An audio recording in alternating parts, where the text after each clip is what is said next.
మీ అందరికీ నా హృదయపూర్వక వందనాలు. చెమ్మగలిగిన దేవుని పిల్లారా, మీ హృదయాలు వెలిగించే మాటతో దేవుడు కొన్ని మాటలు తీసుకొని మీ ఎద్దుకు వచ్చున్నాడు కనుక మీరు నేను కలిసి ప్రభు మాటలు చేద్దాం. మన హృదయాలు వెలిగించుకుందాం.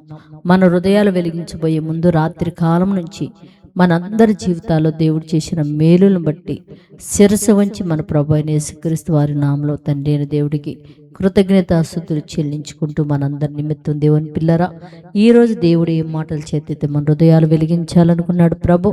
ఆ మాటలు ఒకసారి మనం ధ్యానం చేసుకోగలిగితే మొదటి తిమోతికి రాసిన పత్రిక 6వ అధ్యాయము 17వ వచనంలో చూడగలిగితే దేవుని పిల్లరా, ఇహమందు ధనవంతులైన వారు గర్విష్ఠులు కాక అస్థిరమైన ధనమందు నమ్మిక ఉంచగా సుఖముగా అనుభవించుటకు మనకు ధారాళముగా దయచేసిన దేవుని యందే నమ్మిక ఉంచమని వారికి ఆజ్ఞాపించు. అంటే సుఖముగా అనే మాట మాట్లాడతాడు దేవుని పిల్లరా. అంటే భూమి మీద ఉన్న తన పిల్లలందరూ కూడా ఎప్పుడు కూడా సుఖంగా ఆరోగ్యంగా ఉండాలని, ఎవరి స్థితిని బట్టి వారికి దేవుడు ధారాళంగా దయచేసి నా పిల్లలు సుఖంగా ఉండాలని దేవుడు కోరుకుంటున్నాడంట దేవుని పిల్లరా.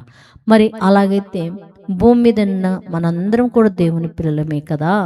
మరి మనందరం సుఖంగా ఉన్నామా అంటే లేదు దేవుని పిల్లరా. చాలామంది అప్పుల్లో ఉన్నారు, చాలామంది వేదనలో ఉన్నారు, చాలామంది సుఖపడుతున్నారు. మరి ఏంటి తేడా అని మనం చూడగలిగితే ఇది దేవుని తప్పు మాత్రం కాదు దేవుని పిల్లరా. ప్రతి ఒక్కరికి కూడా దేవుడు ధారాళంగా దయచేసి మీరు సుఖంగా ఉండాలి అని చెప్పుకుంటాడు అని దేవుడు చెప్పుతున్నాడు. అలాగనే మనకు దయచేశాడు. కానీ మనం ఏం చేశామంటే మన స్థితిని మర్చిపోయి, మనకున్న డబ్బులు ఒక స్థితి మర్చిపోయి ఎక్కువగా ఖర్చులు పెట్టి ఎక్కువ భోగాలకు వినియోగించి అప్పులు పాలయ్యి దేవుణ్ణి బాధ పెట్టేవాళ్ళు ఉన్నారు, బాధపరిచేవాళ్ళు ఉన్నారు. తమకిచ్చిన సంపాదనలో జాగ్రత్త కలిగి సుఖం అనుభవించేవారిగా ఉన్నారు. అంటే మనము ఎక్కువ దేవుడు హద్దులు ఇచ్చిన హద్దులు మీరిపోయి అప్పులు పాలై బాధపడేవాళ్ళం ఉన్నాం. దేవుడిచ్చిన దాంట్లో సుఖంగా అనుభవించే వారిగా కూడా భూమి మీద మనం ఉన్నాం.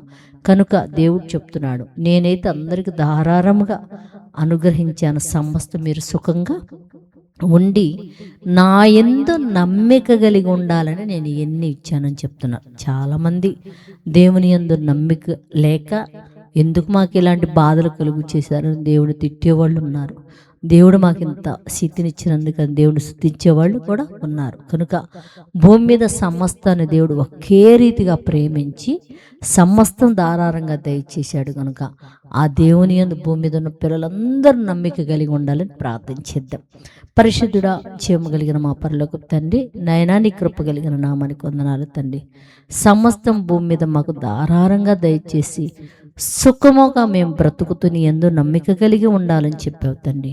అట్టి నమ్మిక భూమి మీద నీ పిల్లలందరూ కూడా కలిగి తండ్రి నీ యందు ఆనందించగలిగే భాగ్యం ఏమని అడుగుతూ తండ్రి, ఎంతమంది తండ్రి అయ్యా వాళ్ళ భోగేచ్ఛల నిమిత్తం తండ్రి అధికముగా ఖర్చు పెట్టి అప్పులు పోలై తండ్రి, అప్పుల నుంచి విడుదల కలుగు లేక గృహాలు అమ్ముకొని పొలాలు అమ్ముకొని తండ్రి సరిపోక కూడా అప్పులతో బాధపడుతున్న బిడ్డల్ని ఒక్కసారి కనికరించి వారు నా తండ్రి నువ్వు ధారాళంగా దయచే దేవుడు అని ప్రభువుని అంగీకరించి నేను మహింపరిచే భాగ్యం అనుగ్రహించి సహాయం చేయమని మా రక్షకుడు నీ కుమారుడైన యేసయ్య పరిశుద్ధ నామమున ప్రార్థన అడుగుతున్నాము తండ్రి.